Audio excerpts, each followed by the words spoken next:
शनिवार के व्रत कथा एक समय स्वर्गलोक में सबसे बड़ा कौन के प्रश्न पर नवग्रहण में वाद विवाद हो गया। विवाद इतना बड़ा कि पारस पर भयंकर युद्ध की स्थिति बन गई। एक समय स्वर्गलोक में सबसे बड़ा कौन के प्रश्न पर नवग्रहों में वाद विवाद हो गया। विवाद इतना बड़ा कि परस्पर भयंकर युद्ध की स्थिति बन गई। निर्णय के लिए सभी देवता देवराज इंद्र के पास पहुंचे और बोले, हे देवराज, आपको निर्णय करना होगा कि हम में से सबसे बड़ा कौन है। देवताओं का प्रश्न सुनकर देवराज इंद्र उलझन में पड़ गए। इंद्र बोले, मैं इस प्रश्न का उत्तर देने में असमर्थ हूँ। हम सभी पृथ्वीलोक में उज्जयिनी नगरी में राजा विक्रमादित्य के पास चलते हैं। देवराज इंद्र सहित सभी ग्रह देवता उज्जयिनी नगरी पहुंचे। महल में पहुंचकर जब देवताओं ने उनसे अपना प्रश्न पूछा तो राजा विक्रमादित्य भी कुछ देर के लिए परेशान हो उठे, क्योंकि सभी देवता अपनी अपनी शक्तियों के कारण महान थे। किसी को भी छोटा या बड़ा कह देने से उनके क्रोध के प्रकोप से भयंकर हानि पहुंच सकती थी। अचानक राजा विक्रमादित्य को एक उपाय सूझा और उन्होंने विभिन्न धातुओं स्वर्ण, रजत, चांदी, कांसा, ताम्र, तांबा, सीसा, रांगा, जस्ता, अभ्रक व लोहे के 9 आसन बनवाए। धातुओं के गुणों के अनुसार सभी आसनों को एक दूसरे के पीछे रखवाकर उन्होंने देवताओं को अपने अपने सिंहासन पर बैठने को कहा। देवताओं के बैठने के बाद राजा विक्रमादित्य ने कहा, आपका निर्णय तो स्वयं हो गया। जो सबसे पहले सिंहासन पर विराजमान है वही सबसे बड़ा है। राजा विक्रमादित्य के निर्णय को सुनकर शनि देवता ने सबसे पीछे आसन पर बैठने के कारण अपने को छोटा जानकर क्रोधित होकर कहा, राजा विक्रमादित्य, तुमने मुझे सबसे पीछे बैठाकर मेरा अपमान किया है। तुम मेरी शक्तियों से परिचित नहीं हो। मैं तुम्हारा सर्वनाश कर दूंगा। शनि ने कहा, सूर्य एक राशि पर 1 महीने, चंद्रमा 2.25 दिन, मंगल 1.5 महीने, बुध और शुक्र 1 महीने, बृहस्पति 13 महीने रहते हैं, लेकिन मैं किसी राशि पर 7.5 वर्ष 7.5 तक रहता हूँ। बड़े बड़े देवताओं को मैंने अपने प्रकोप से पीड़ित किया है। राम को 7.5 के कारण ही वन में जाकर रहना पड़ा और रावण को 7.5 के कारण ही युद्ध में मृत्यु का शिकार बनना पड़ा। राजा, अब तू भी मेरे प्रकोप से नहीं बच सकेगा। इसके बाद अन्य ग्रहों के देवता तो प्रसन्नता के साथ चले गए, परंतु शनिदेव बड़े क्रोध के साथ वहां से विदा हुए। राजा विक्रमादित्य पहले की तरह ही न्याय करते रहे।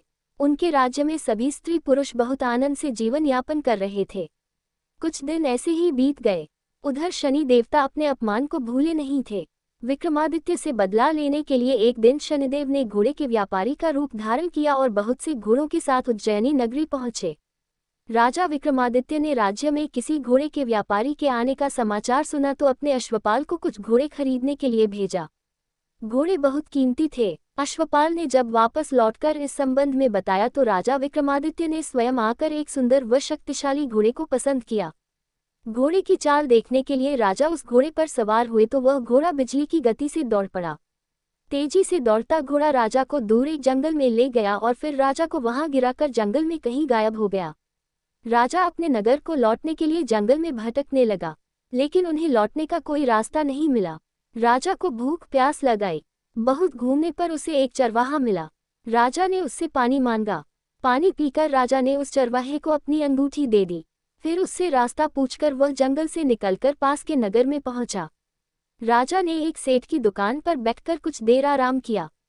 उस सेठ ने राजा से बातचीत की तो राजा ने उसे बताया कि मैं उज्जयिनी नगरी से आया हूँ। राजा की कुछ देर दुकान पर बैठने से सेठ जी की बहुत बिक्री हुई। सेठ ने राजा को बहुत भाग्यवान समझा और खुश होकर उसे अपने घर भोजन के लिए ले गया। सेठ के घर में सोने का एक हार खूंटी पर लटका हुआ था। राजा को उस कमरे में छोड़कर सेठ कुछ देर के लिए बाहर गया। तभी एक आश्चर्यजनक घटना घटी। राजा के देखते देखते सोने के उस हार को खूंटी निगल गई। सेठ ने कमरे में लौटकर हार को गायब देखा तो चोरी का संदेह राजा पर ही किया, क्योंकि उस कमरे में राजा ही अकेला बैठा था। सेठ ने अपने नौकरों से कहा कि इस परदेसी को रस्सियों से बांधकर नगर के राजा के पास ले चलो। राजा ने विक्रमादित्य से हार के बारे में पूछा तो उसने बताया कि उसके देखते ही देखते खूंटी ने हार को निगल लिया था। इस पर राजा ने क्रोधित होकर चोरी करने के अपराध में विक्रमादित्य के हाथ पांव काटने का आदेश दे दिया। राजा विक्रमादित्य के हाथ पांव काटकर उसे नगर की सड़क पर छोड़ दिया गया। कुछ दिन बाद एक तेली उसे उठाकर अपने घर ले गया और उसे अपने कोल्हू पर बैठा दिया। राजा आवाज देकर बैलों को हाँकता रहता। इस तरह तेली का बैल चलता रहा और राजा को भोजन मिलता रहा। शनि के प्रकोप की 7.5 पूरी होने पर वर्षा ऋतु प्रारंभ हुई। राजा विक्रमादित्य एक रात मेघ मल्हार गा रहा था कि तभी नगर के राजा की लड़की राजकुमारी मोहिनी रथ पर सवार उस तेली के घर के पास से गुजरी। उसने मेघ मल्हार सुना तो उसे बहुत अच्छा लगा और दासी को भेजकर गाने वाले को बुला लाने को कहा। दासी ने लौटकर राजकुमारी को अपंग राजा के बारे में सब कुछ बता दिया। राजकुमारी उसके मेघ मल्हार से बहुत मोहित हुई, अतः उसने सब कुछ जानकर भी अपंग राजा से विवाह करने का निश्चय कर लिया। राजकुमारी ने अपने माता पिता से जब ये बात कही तो वे हैरान रह गए। रानी ने मोहिनी को समझाया, बेटी, तेरे भाग्य में तो किसी राजा की रानी होना लिखा है, फिर तू उस अपंग से विवाह करके अपने पांव पर कुल्हाड़ी क्यों मार रही है। राजकुमारी ने अपनी जिद नहीं छोड़ी। अपनी जिद पूरी कराने के लिए उसने भोजन करना छोड़ दिया और प्राण त्याग देने का निश्चय कर लिया। आखिर राजा रानी को विवश होकर अपंग विक्रमादित्य से राजकुमारी का विवाह करना पड़ा। विवाह के बाद राजा विक्रमादित्य और राजकुमारी तेली के घर में रहने लगे। उसी रात स्वप्न में शनिदेव ने राजा से कहा, राजा, तुमने मेरा प्रकोप देख लिया, मैंने तुम्हें अपने अपमान का दंड दिया है। राजा ने शनिदेव से क्षमा करने को कहा और प्रार्थना की, हे शनिदेव, आपने जितना दुख मुझे दिया है अन्य किसी को न देना। शनिदेव ने कुछ सोचकर कहा, राजा, मैं तुम्हारी प्रार्थना स्वीकार करता हूँ। जो कोई स्त्री पुरुष मेरी पूजा करेगा, शनिवार को व्रत करके मेरी व्रतकथा सुनेगा, उस पर मेरी अनुकंपा बनी रहेगी। प्रातःकाल राजा विक्रमादित्य की नींद खुली तो अपने हाथ पांव देखकर राजा को बहुत खुशी हुई। उसने मन ही मन शनिदेव को प्रणाम किया। राजकुमारी भी राजा के हाथ पांव सही सलामत देखकर आश्चर्य में डूब गई।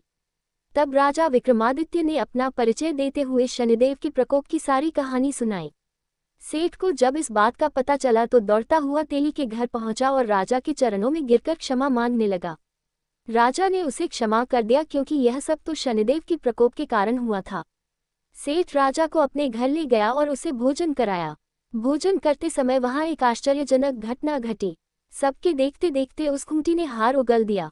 सेठ जी ने अपनी बेटी का विवाह भी राजा के साथ कर दिया और बहुत से स्वर्ण आभूषण, धन आदि देकर राजा को विदा किया।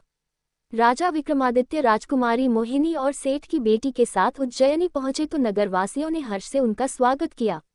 अगले दिन राजा विक्रमादित्य ने पूरे राज्य में घोषणा कराई कि शनिदेव सब देवों में सर्वश्रेष्ठ हैं। प्रत्येक स्त्री पुरुष शनिवार को उनका व्रत करे और व्रतकथा अवश्य सुने। राजा विक्रमादित्य की घोषणा से शनिदेव बहुत प्रसन्न हुए। शनिवार का व्रत करने और व्रतकथा सुनने के कारण सभी लोगों की मनोकामनाएं शनिदेव की अनुकंपा से पूरी होने लगी। सभी लोग आनंदपूर्वक रहने लगे।